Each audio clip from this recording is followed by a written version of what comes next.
It's showtime, folks!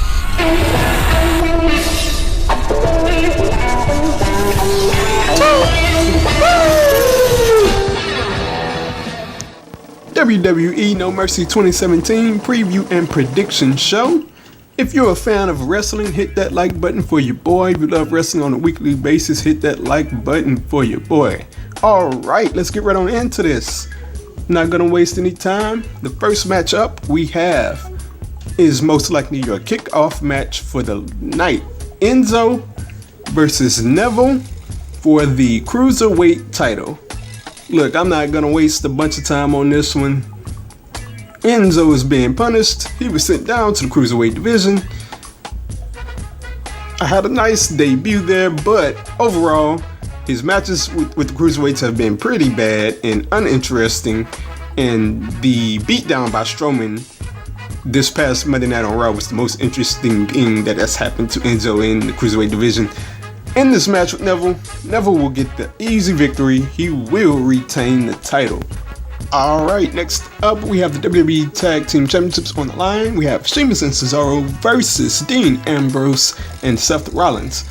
Okay, looking back at the SummerSlam match with these guys, I really thought a heel turn was coming between either Dean Ambrose or Seth Rollins. I'm glad to see that didn't happen. So as it turns out, they had a phenomenal match with Sheamus and Cesaro, and that match really uplifted that pay-per-view. It never fails, these guys have fantastic chemistry, and throughout all of this build, they have had great tag matches on Raw leading up to this match at No Mercy. So looking at the result, I definitely have Ambrose and Rollins winning here because they just put the tag team titles on them. They just started the storyline of them coming back together. So I definitely expect them to retain at No Mercy. Alright, next up we have Finn Balor versus Bray Wyatt. Why are we still doing this? So okay, Iran is coming in. I thought this was dumb heading into SummerSlam. They gave away a first time match on Raw before SummerSlam, and then they had the match anyways at SummerSlam. So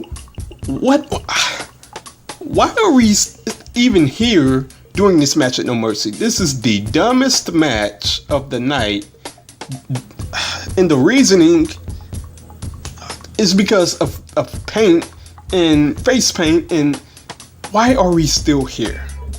I'm not gonna waste any more time on it. I'm just gonna give you my result, and my result is that Finn Balor will win, and hopefully we can get this over with. Finn Balor won at SummerSlam, he'll win at No Mercy. Therefore, that means two matches in a row that Balor has won. This feud is over with, and please leave this feud alone. Alright, next up we have the 5-way women's title match, which features Alexa, Sasha Banks, Nia Jax, Emma, and Bayley. So this match all came about when Alexa beat Sasha, and then she was dropped on her head by Nia Jax. Emma and Nia Jax got into the match through a tag team victory, to which I didn't really like that, and Bayley just got in the match for being Bayley. So I have a few problems with this. Why is Bayley in the matchup? Like, what wrestling reason has been explained as to why she deserves to be in this matchup? I can't come up with one outside of she's Bayley. I don't like that. So, and also looking at the match overall, I really don't like when they don't really have an idea for the women and they just throw all the women in one big match and they're like, okay, just wrestle for the title, all of you. This really should have been a one-on-one match with Alexa and Nia Jax. If you look at the storyline, at the least a triple threat match with Sasha. So I don't like this, but it is what it is. I think they're gonna make the most out of it.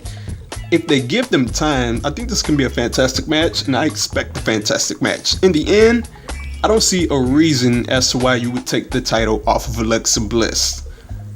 Look, she shouldn't be losing the title unless it's a singular feud with someone, maybe Bayley. So we'll see what happens after that, but Alexa Bliss wins at No Mercy. Next up, we got the Intercontinental Championship match. It will be The Miz versus Jason Jordan. And this match came about because Jason Jordan won the six-pack challenge. And I tell you what, this Jason Jordan storyline, it hasn't been going as well as WWE planned for it to go. I really think he needs a heel turn. I've been saying that for like the last month. But that's another story for another day.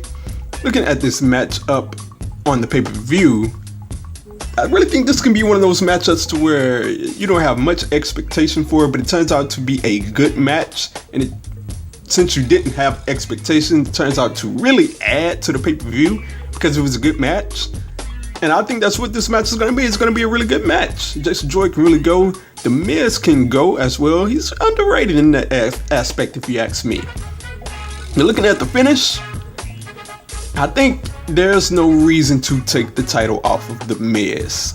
And I think the Miz will retain here. I think Jason Jordan, if I was fantasy booking, if I was doing it, just keep having them lose the big match until he snaps, then he'll turn, and then who knows, Jason Jordan versus Kurt Angle down the line. But as it pertains to this match, The Miz wins. His Intercontinental Championship reign stays alive, his streak stays alive, and we should get a really good match. Alright, so next up we have John Cena versus Roman Reigns. First of all, I hate the fact that this match is happening at No Mercy. WrestleMania worthy, so why give it away here? But moving on, looking at the start to this feud, first promo on the opening night that just set the wrestling world on fire, and it was great. Had all your one-liners in there. Cena talking about how he's still here because Roman Reigns can't do his job. Roman talking about the shovel. It was all great. Work the shoot was phenomenal. But what they suffered was that they had to turn all of that into a wrestling storyline. And it became about John Cena not having it anymore. And there's nothing wrong with a wrestling storyline. That's a pretty good one. But to say you started off with a work to shoot, like, it pretty much sucks that they had to go down and turn it back into a wrestling storyline. It kind of turned, in my opinion, they threw out all of their material on the first night and they had nothing else to say. It kind of reminds me of when McGregor and Mayweather had their press tour. In that big first day, they threw everything out and then it just got steadily worse after that. But looking at the match itself, I said on Twitter that this match can only end one way. And looking at the other way, if we're gonna get a result through pinfall or submission, it's gonna be something to where somebody's foot is under the rope, or somebody didn't really tap out, the referee thought he saw something like that. But I don't think we're gonna get a result here. What we're gonna get, in my opinion, is a double countout. It's gonna be one of those things to where a double countout, you don't like it, you hate it, but I don't want to see a result here. I want to see this. This has to be settled at a big pay-per-view. It has to be. It has no choice to be. So I think a double countout would be in order here. And to satisfy the fans, they'll have somebody go through a table and the fans will pop for that. And everybody will forget about the double countout. So this will be settled at a Royal Rumble, at a WrestleMania. We'll see, but we'll have a second match here. Alright, we have the Universal Championship. Lesnar versus Strowman. Look, this has been a phenomenally built feud. And look, if you'd have told me a year ago that Braun Strowman and Lesnar would be the match that I'd be looking most forward to, then I would have told you you're crazy. But looking all the way here now, this has been well built. Before SummerSlam, Lesnar and Strowman got into a big fight. Lesnar got put through a table during the SummerSlam match, and from there, it has just taken off. The monster Braun Strowman, monster handling, as Corey Graves would say.